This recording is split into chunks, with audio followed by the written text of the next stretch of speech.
The first day of the second test between England and New Zealand at Trent Bridge sees New Zealand put into bat, closing on 318 for 4. They lost their captain, Kane Williamson, overnight to a positive COVID test.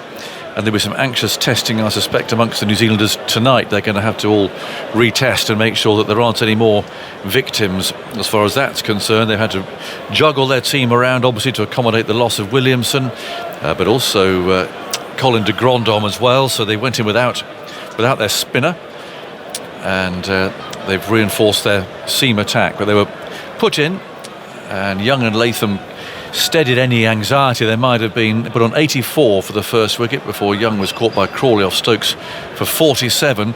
And the very next ball, bowled from the other end by Anderson, Latham pulled a short ball to Potts at mid-wicket, took a good catch. Latham out for 26. That was 84 for 2.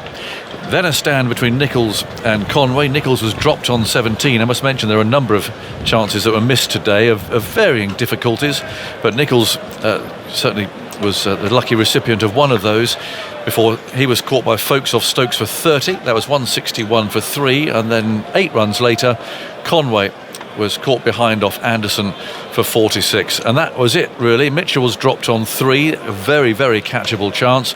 Blundell dropped on 47, a more difficult opportunity from Root, but then he was dropped again, or no one laid a hand on one, to be more accurate, on 63. It went straight through the slips at a catchable height between Crawley and Bairstow. Nobody moved, so he survived. He's on 67, Mitchell's on 81, and those two, who put on that huge stand at Lords, of course, have now put on 149 for this 5th wicket. Bowling wise, Anderson 2 for 42, Broad no wicket for 74 from his 18 overs, Potts no wicket for 69 from 18 overs. Ben Stokes, I thought the pick of the seamers actually today. He swung the ball around, 12 overs 2 for 40.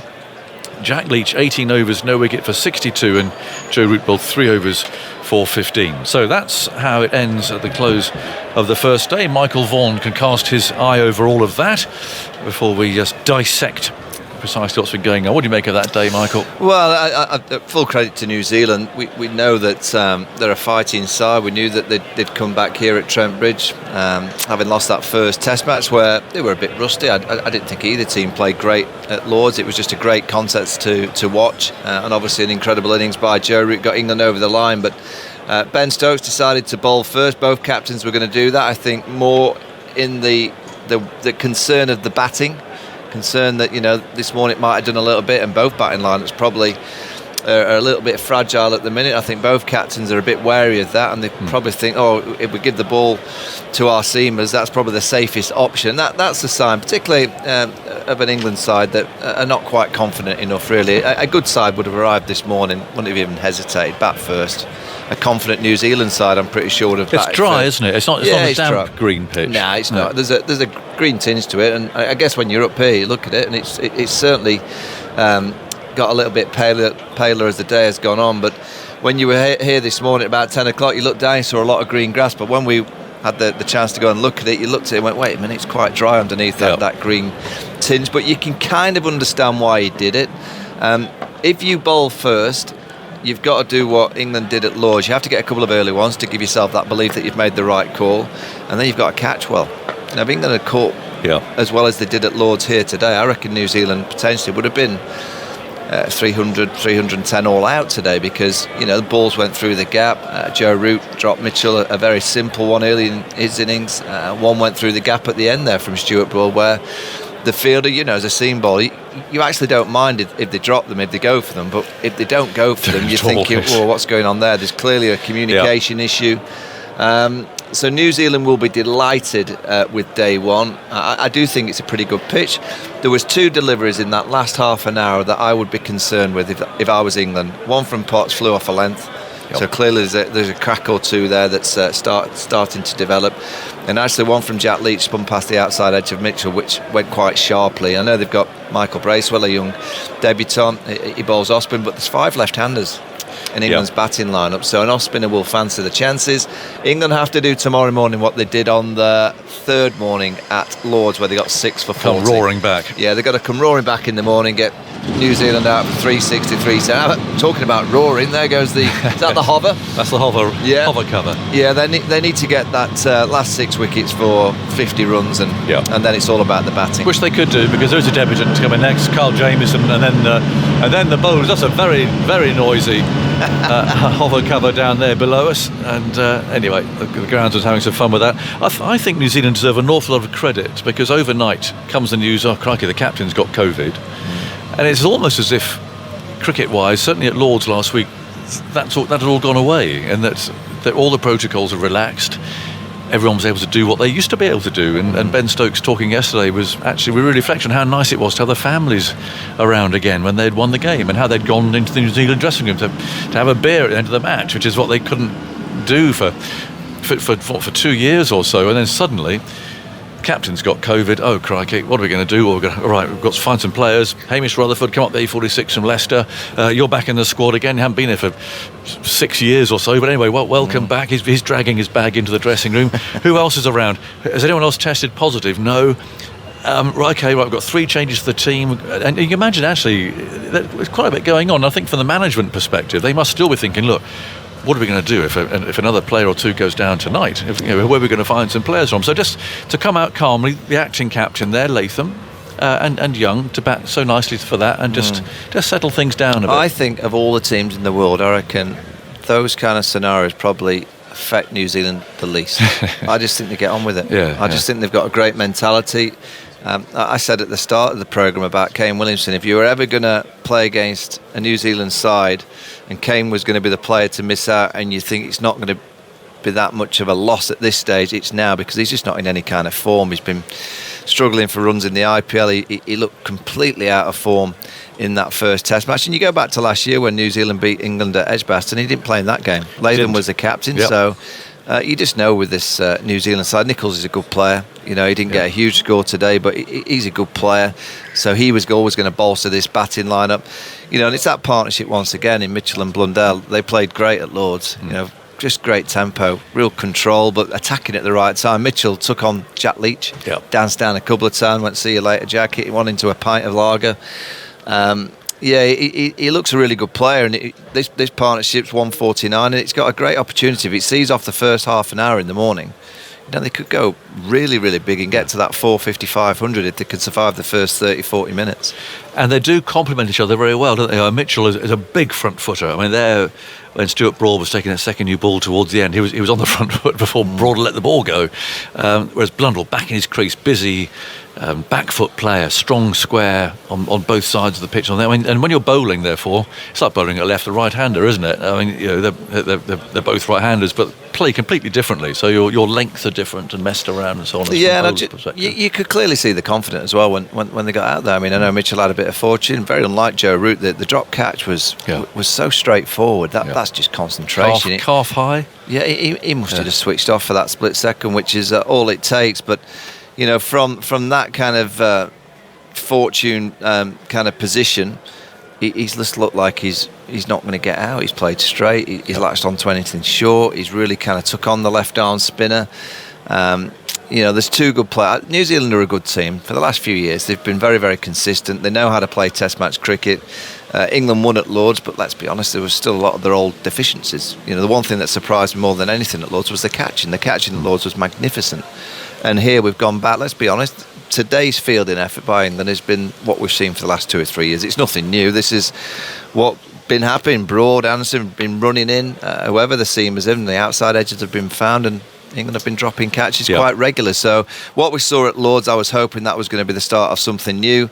Inside a few days, we're back to the old days of the way that this test match side has allowed too many chances for the opposition. And when you're playing a team like New Zealand, you just can't give them that many chances. You can't give them that many opportunities to go again and get more and more runs. And I'd be amazed if New Zealand go out and field in that fashion. And I'd be looking at, the pitch looks pretty good, doesn't it? It looks like a kind of pitch that you can score on. But when you see that they've lost 4 wickets and England have dropped 4 chances, that was a day where 8 wickets should have fallen. So England will have to bat very, very well, particularly in that first innings. They're going to have to get somewhere near parity, if not a little lead, because we've seen the odd ball keep a bit low, we've seen the odd ball bounce, and if this game goes to days 4 and 5, which I'm sure it will, we've seen a bit of spin. I think this pitch could end up being a bit more up and down. So you want to get your runs in the first innings. Let's chat about Jack Leach. In the West Indies, there were very flat pitches, or certainly the first two were. But he does give you that release ball. What you want your spinner to do in the first innings, you don't expect him to spin a side out and get 6 for 50. But it's a really important role that spinner has, isn't it, of just holding that end, and you can rotate your quicker bowlers at the other end and so on. It's building pressure. You do get a couple of release balls and over from Leach, and again, it's sort of quite Jack Leach figures, really. How many bowled a maiden off the last over there because Bundle's blocking out? But all 18 overs, 3 maidens, no wicket for 62. And Mitchell got after him a bit. But I think he averages 51 in the first day of a test match. My problem with Jack Leach, I think he's a great character, and he's the kind of personality that you'd want in your team. My issue with him, how is he going to get better if he doesn't bowl loads of overs? So I'm looking at Django. Have you got better since the first Test match? It's a famous Shane Warne quote about Monty Panesar. He played 40 odd Test matches, like the first Test. And I'm looking at Jack Leach and have you got better? And I don't know how you get better, because he's been in and out of the side. It's his first Test match in the UK since 2019. England have to make a decision, and the decision is quite simple. If he keeps playing, he's obviously got to improve, but you've got to teach him how to get better. So I looked at today and think, why don't you come over the wicket for a few overs? Just change the angle, just try and fire it. It's not negative, it's just trying to create something that the batter doesn't realise that you've got. So you're trying to create a different angle. You're not going to surprise the batter with a doosery. You don't have one. You're not going to bowl a mystery ball. You're not going to suddenly flick one out the front of your hand. You don't have that kind of delivery. So as a left-arm spinner, he has to create the theatre out in the middle. There's not a great deal there for him. There's no rough, so there's nothing really that he can bowl into. So he has to create that theatre, come wide of the crease. Maybe bowl 2 or 3 overs of bowling full and wide with a little bit more loop, a bit slower, and pat the offside. I don't see enough of that, and I understand why, because he hasn't bowled enough. No, you look at confidence. Somerset this summer have played on pitches that the spin has not really been in the game. So I don't know how he's going to get better without the overs. He's the perfect example that at the end of this series, what you want for Jack Leach to play and go and play 5 or 6 4-day games. Go and play loads of county cricket, go and bowl loads of overs and just try and improve, because the only way I see him getting better is by bowling lots and lots and lots, not by sporadically playing here, playing there, not playing for a while, then playing another, or then you're playing on a green. That's not going to improve Jack Leach. He needs to bowl loads of overs in loads of different situations, because at the minute, from the time that he started his Test career to now, I don't see any improvement. If anything, I'm just looking going, I wouldn't mind facing that. But I think he could improve if he bowled more. And I think that's a problem with the English structure at the minute, is when are these spinners going to get the amount of overs to improve? Because we'll keep... Matt Parkinson will play in a few Test matches and we'll go, oh, come on, he's not bowling that. Well, he hasn't bowled. No. How's he going to get any better if bowling 4 overs on a Friday night? But they'll expect it when we go to Pakistan. Correct. So somehow the system has to be created for these spinners, and the 2 that are in the squad here, Dom Bess, the young spinners, they have to bowl more. They have to bowl lots and lots of overs, because if they don't, it's near on impossible to produce it at this level. Let's get some reaction from the other end of the ground then to what's happened today. Alison Mitchell has been speaking to England's bowling coach, John Lewis. John, long day in the field. Do you think if Ben had his time at the toss again, would he have opted to have a bat? No, I don't think so. I think we made a good decision at the toss. Like you say, we toiled hard. The toss we took the aggressive option. We wanted to come out and bowl New Zealand out after putting them under pressure last week at Lords, and the captain and the coach want us to be aggressive in the way we play our cricket, and that was the right call at the time, I think. A blustery day. How much impact does the wind have on the swinging ball? Well, a little bit, but not too much. I think the guys are really experienced. They know how to cope with the conditions. I thought there was some really good bowling in periods out there today. I thought we really took again the aggressive option all the time, trying to bowl the opposition out as often as we could. I thought the guys were really courageous in the length they tried to bowl after lunch in particular, and I thought there was some really good work out there today. Yeah, New Zealand did well to weather a bit of a storm from Stuart Broad, didn't he? Home ground, hasn't taken a wicket today, but he really whipped the crowd up. Yeah, he got the crowd going again, the second time in 2 weeks, and it seems to bring the best out of him, and he bowled a great spell after lunch. He looked to threaten Henry Nicholls and I think it was Conway at the time, and I thought that he bowled again a really good spell, but just didn't come out on the right side of it today. A notable feature at Lord's was the fielding, some missed catches today. They've been costly, haven't they? Yeah, we missed our chances today, which is disappointing. However, the boys are working incredibly hard at it, and they'll come back tomorrow. And I think they were 250 for 4 last week at Lord's, and we bowled them out pretty cheaply straight after that. And so hopefully tomorrow we'll come back with a new ball and do the same again. It's sort of the perfect storm, wasn't it? The new ball was there, but 2 set batters out in the middle, which wouldn't have been your ideal. Yeah, but that's the way the game was going, and we created chances, and hopefully tomorrow we'll come back and take them. Did it give you some heart almost that the track looks good for batting? So if New Zealand can post a big score, the batters would look at that and say, well, yeah, it's going to be possible for us to match it. I think always here at Trent Bridge it's a really quick scoring ground. The ball runs away across the square really fast. The outfield's always fast, so you do get value for your shot. So if there are any loose deliveries, they'll get put away, and that's what happened a bit today. So when it comes around to our turn to bat, I'm sure our guys will be really confident on this wicket. Thanks very much, John. Good luck. No problem. John Lewis speaking to Alison Mitchell, who then caught up with the New Zealand opener Will Young. Will, Tom Latham at the toss said that he would have had a bowl as well, but it turned out pretty well today, didn't it?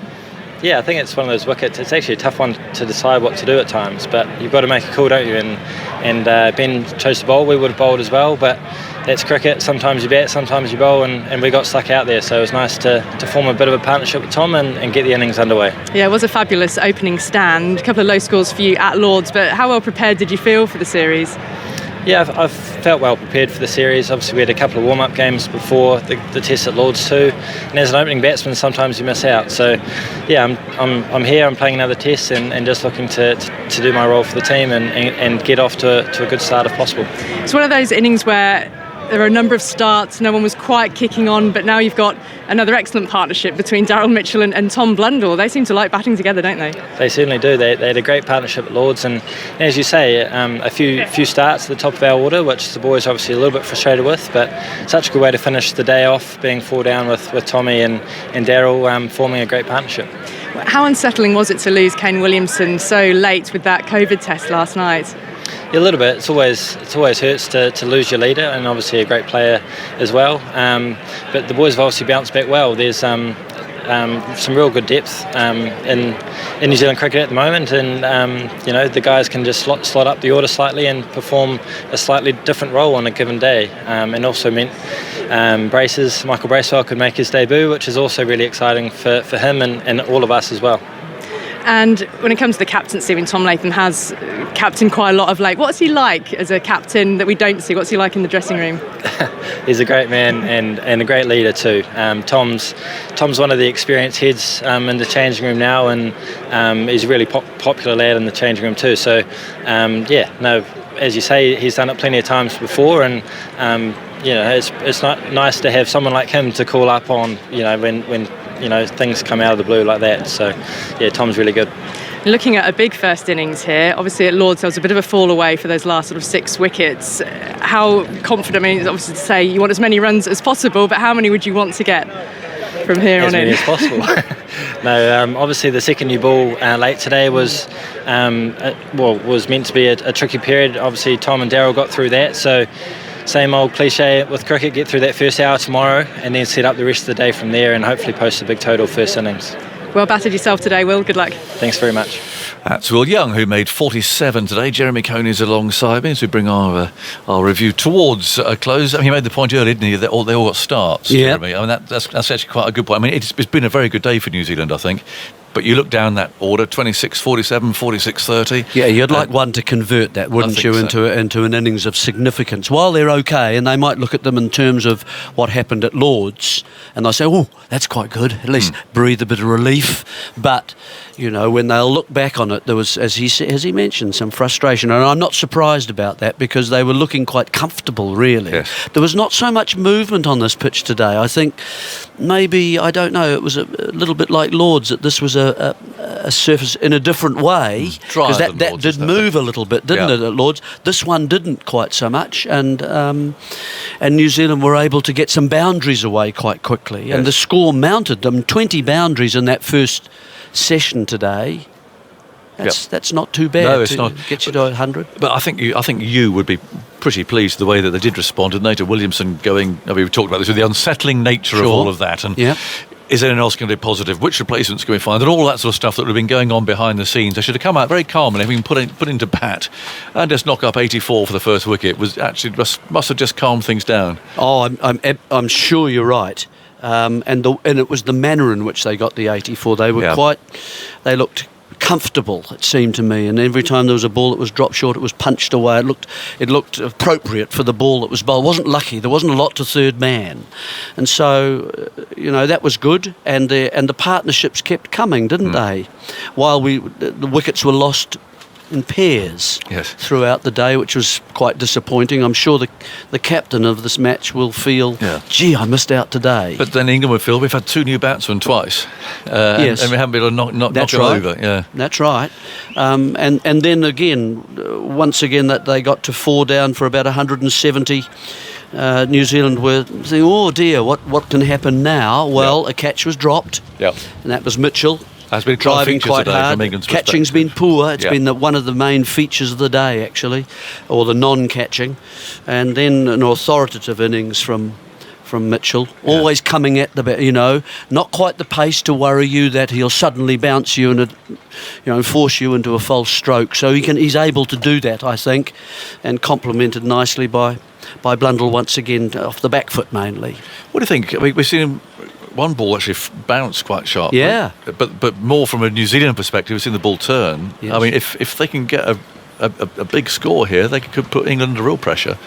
Well, what spinner? They've only got one spinner, you see, at the moment. But if it wears, I mean, know what England's batting is like. It's more the up and down nature when you do get that sort of thing occurring. If it's dry, and which it is. It is dry underneath, hard but dry, and if some follow-through marks are in play, if you can run wide and angle it back in, you might get a bit of up and down bounce, and batting fourth might not be quite so easy, but that's a long way ahead in the game, Jonathan, isn't it? Yes. New Zealand need to now build on what's been a good start, move the 318 through to 450, because I think really it's maybe worth 100 extra runs almost, because of the boundaries.